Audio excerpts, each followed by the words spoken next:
Bien, y hablando de confianza y de esperanza, dos emociones que solo pueden operar positivamente en nuestro sistema inmunológico, en nuestros neurotransmisores. En esa línea, como explicaba el doctor Jesús Costa en el bloque anterior, vamos a tener ahora un Skype con el ex senador Pedro Bordaberry, que acá el guión dice paciente recuperado de COVID-19. Ah, me impresiona leer esa línea. ¿Cómo le va? Bien, ¿cómo estás, Victoria? ¿Todo bien? Muy bien. Bueno, ya escuchábamos ayer en Telemundo, en la nota central que le hacían, donde fue muy específico en el raconto de cómo empezó, dónde cree que se lo contagió, en un avión, donde venían gente de Europa, y los pormenores del tratamiento y demás. ¿Qué lo llevó a hacer aquel video diciendo que tenía coronavirus? ¿Por qué sintió la Bueno, necesidad de hacerlo? cuando uno es una persona con cierta repercusión pública, que yo lo fui hasta el 15 de febrero, que fui senador, y había sido candidato a presidente y eso, me pareció que uno tiene más responsabilidades en cuanto a llevar tranquilidad, ¿no? Porque enseguida en ese momento, cuando me confirmaron que lo tenía, yo pensé, bueno, soy de los primeros, creo que era el caso 6 o 7. Mm. Si no digo nada, se va a empezar a correr la bola y algunos van a pensar que esto es muy grave y puede entrar una especie de cosa rara, en especial la familia. Entonces, cuando la médica me llamó y me dijo que me iban a internar y que venía la ambulancia, ahí en esos 10, 15 minutos, bueno, llamé a mis hijos, llamé a mi vieja, que me pareció que tenía que escucharme con esta tranquilidad que te estoy hablando, para darle tranquilidad, porque que las madres siempre se preocupan. Ella ya venía 2 o 3 días, es increíble, 90 años, y venía hace 2 o 3 días diciendo, che, vos tenés coronavirus. Y cuando le dije, me dijo Pero, me sospechaba, ¿viste? Es una pero cosa Pedro, de las ¿habías madres. estado en contacto con tu madre esos días No, previos? no, no, Ah, no, qué suerte. no, porque yo te explico, yo cuando empecé a sentir los síntomas, inmediatamente me recluí. Ya llevaba, cuando me lo diagnosticaron, ya llevaba en auto impuesta Sí. cuarentena, llevaba 6 días. Y ella se había ido para Durazno, ella en ese momento estaba en Durazno, por suerte. Yo no me lo agarré en un avión, yo creo que me lo agarré pasando por el aeropuerto, volviendo de Asunción. Y me parece que venía un vuelo que venía de Europa o de Sí. Estados Unidos, no me acuerdo. Ahí se metió la gente. Pero bueno, entonces, después de hablar con ellos, pensé, bueno, pero de repente esto puede generar una bola, ¿viste? Que obviamente la prensa iba a ser noticia, ¿no? Pensé, entonces me pareció que lo mejor era que la noticia la diera yo. Mm. Y bueno, filmé ahí filmé ese videíto, y desde la ambulancia dije, ¿a quién se lo paso? Pensé, se lo paso a los periodistas, pero iba a ser una lista demasiado larga. Y entonces tenemos un grupo de compañeros de liceo, hace 40 años, ya más de 40 años, que somos 88. Yo lo llamo la CNN, porque lo que va ahí se entera todo el mundo.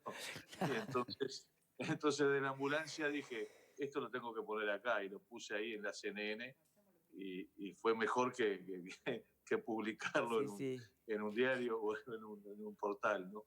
exacto. Este, Eh, yo sé que había tenido usted ya neumonías previas, que el contacto por eh, ahí o la sensación de la falta de aire no era nuevo, pero lo que sí era nuevo era toda esa noticia, información que venía de Europa, que venía bueno, primero de Asia, ¿no?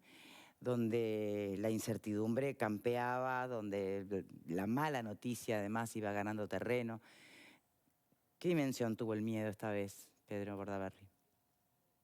Mira, yo, como ayer me preguntaban lo mismo, yo no voy a decir que no tuve miedo, porque en realidad miedo sentimos todos. Lo que pasa es que hay que enfrentarlo en ese momento, porque en realidad sentir miedo cuando estás con un problema no te ayuda a solucionarlo, esa es la verdad. Podés seguir teniéndolo, pero tenés que enfrentarlo. Y claro, te suben a una ambulancia, prenden la sirena, te llevan a un hospital, ¿viste? Te ponen tapabocas, te aíslan en una habitación, la cabeza, te falta el aire, ¿Y tenés qué fiebre, pensó en ese traslado? ¿Recuerda qué pensamientos hubo?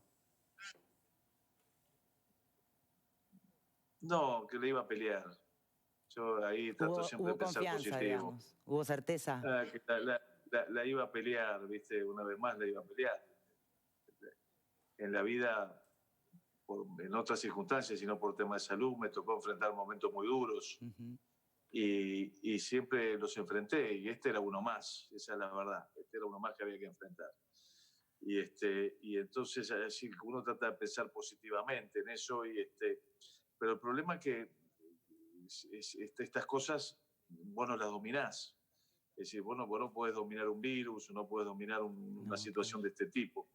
Pero creo que pensar positivamente y yo creo en Dios y Dios me acompaña y me acompañó mucho y creo que fue el que me sacó, esa es la verdad, de la mano. Y bueno, y eso también te ayuda.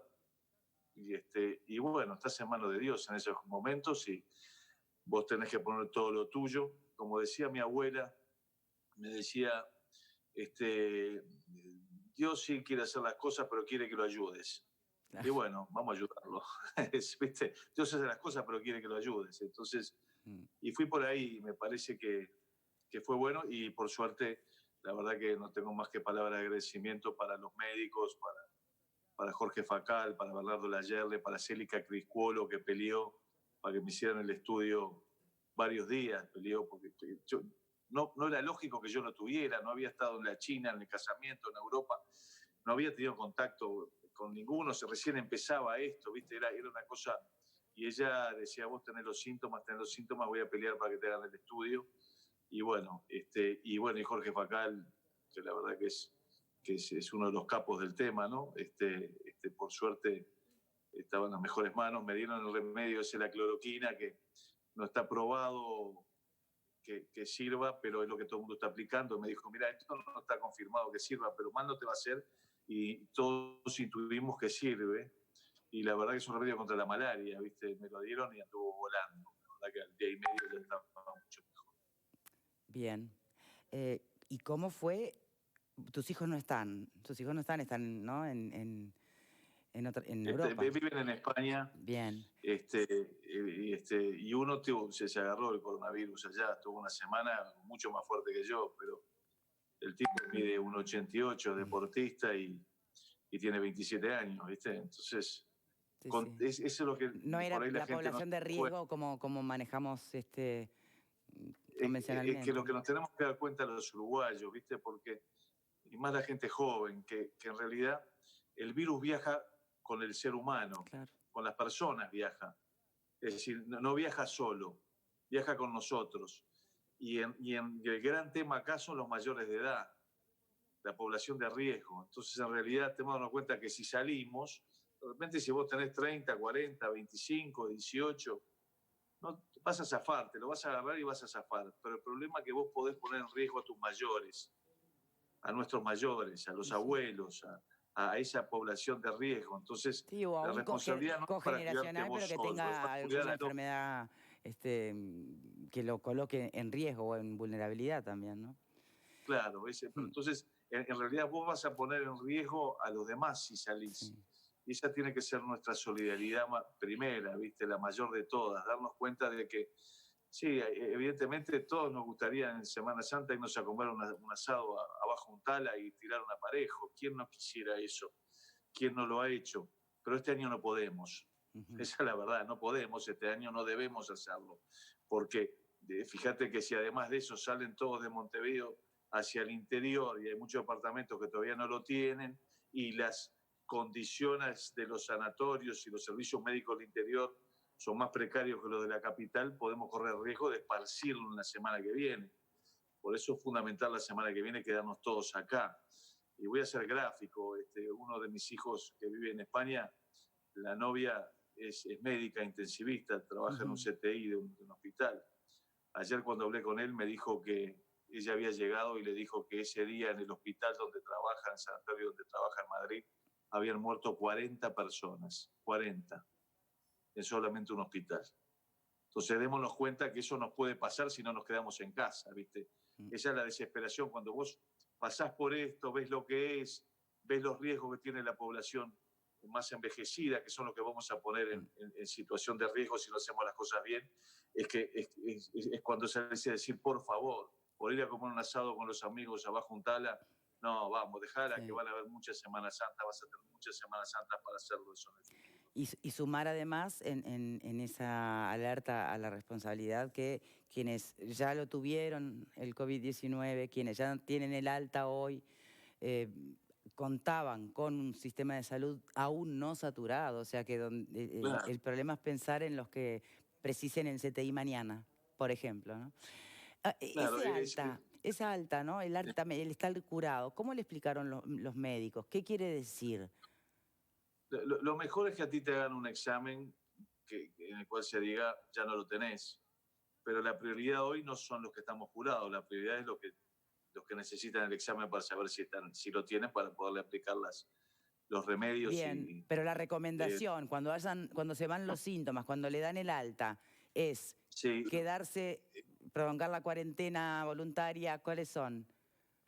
sí, en el caso mío fue desde el momento que me dieron el alta y no tenía síntomas en el sanatorio, 48 horas sin síntomas, que las pasé, y después de esas 48 horas, 14 días en cuarentena absoluta, sin contacto con nadie. ¿Y su mujer? Esa, y bueno, tenemos acá un tema limítrofe que hemos hecho acá donde vivimos. Y bueno, nosotros tenemos un living comedor y yo me quedé con el living y ella se quedó con el comedor. Tengo la suerte de tener 2 dormitorios, entonces yo me fui al dormitorio del fondo que hay un baño y ella se quedó con el cuarto y me prohibió entrar a la cocina y guantes y alcohol en gel y ella no se contagió. Así que eso creo que dio resultado, ¿viste? Esa es la prueba de que es bueno la distancia social y el no salir, ¿viste? Porque lo aplicamos acá y te puedes imaginar que bajo el mismo techo es muy difícil que no Sí, se el gran contagie. desafío ahí es que, claro, para quienes no tienen el espacio, ni los 2 cuartos, ni los Claro, 2 baños, ¿no? O sea, ahí es donde se hace claro. mucho Y más por eso difícil. no salgan, ¿viste? Mm. Nos lavábamos las manos muy seguido. Sí, nosotros tuvimos la suerte que teníamos la posibilidad de hacerlo, pero hay familias que por ahí en un dormitorio 2 es el matrimonio y 2 o 3 hijos o más, y no tienen esa Mm. posibilidad. Y de ahí la Exacto. necesidad de no salir, justamente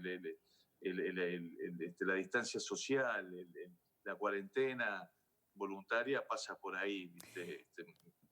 Pedro, obviamente que creo que todo el mundo coincide que no es momento de estar haciendo em, politiquería barata. Algunos incluso también dicen que no es momento para concentrarse tanto en los temas del fútbol, y lo menciono porque también es parte de su área de trabajo, de qué va a pasar con el fútbol. Eh, pero no se puede dejar de pensar en el día después, porque va a haber un día después. ¿Algún comentario que quiera hacer sobre ese tema? ¿Tú te acordás, Victoria, cuando yo era ministro de Turismo, Sí, claro. el último año tú tuviste un gesto muy lindo con nosotros, que se había incendiado Santa Teresa y Punta del Diablo? Y, y estábamos en el 15 de enero y un incendio que no lo podíamos parar.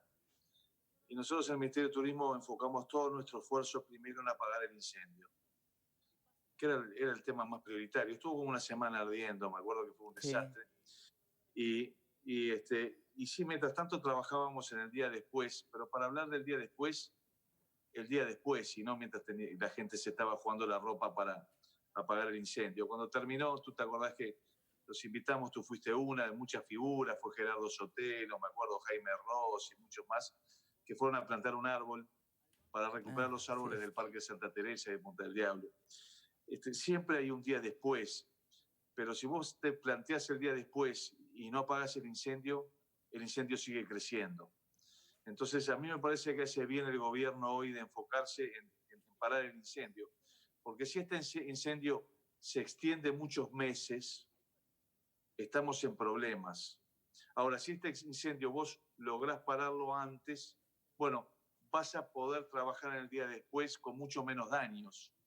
Entonces hoy todo el esfuerzo tiene que ser en parar el incendio, pararlo lo antes posible, mirando sí que hay un día después que tenés que encarar, y creo que eso es lo que está haciendo el gobierno y está bien. Mientras tanto hay que ayudar. Te cuento que nosotros, ahora ya hablaste del fútbol, no hay fútbol, pero ahí en el Montevideo City Tour, que tenemos una fundación, y bueno, decidimos cambiar el enfoque y en eso nos ayudaron mucho los jugadores y el cuerpo técnico, y empezamos a un programa que le estamos dando 150 almuerzos a 150 niños cuyos padres hoy no pueden salir a trabajar por la cuarentena, Claro. en barrios. Entonces, ese es nuestro esfuerzo. Inventamos una cosa que se llama Pasar la Pelota. Si la buscas en las redes está, Pasar la Pelota. Gracias por el aviso. Sí, bueno, sí, no era gratis la nota. No, pero creo que está buena porque es de ayudar. Vos pasás una pelota. Hablando de incendios, somos todos podemos ser bomberos. Esa es ¿no? De alguna manera, claro, el corolario. Y todos podemos ser bomberos, desde cualquier lado, ayudando al otro y siendo solidarios, o increíble, podés ayudar quedándote en tu casa. Sí, sí. Es decir, no te piden que vayas a trabajar a tal lado, ni que dones nada, no, te piden que ayudes quedándote en tu casa. Mirá qué poquito lo que te piden para tratar de terminar con el incendio. Pedro Bordaberry, la verdad que muchísimas gracias de verdad por su tiempo, nos alegramos verlo bien y que se siga cuidando. Muchas gracias. Te agradezco mucho, saludos a todos. Gracias. Señores, quedan 30 segundos, ¿alguien quiere decir algo más? Creo que fue su mensaje más que claro. Bueno, gracias Pedro Bordaberry por cerrar el programa de hoy entonces. A todos en casa, gracias por estar del otro lado. Ojalá haya sido un buen programa para ustedes hoy. Será hasta mañana. Chao, chao.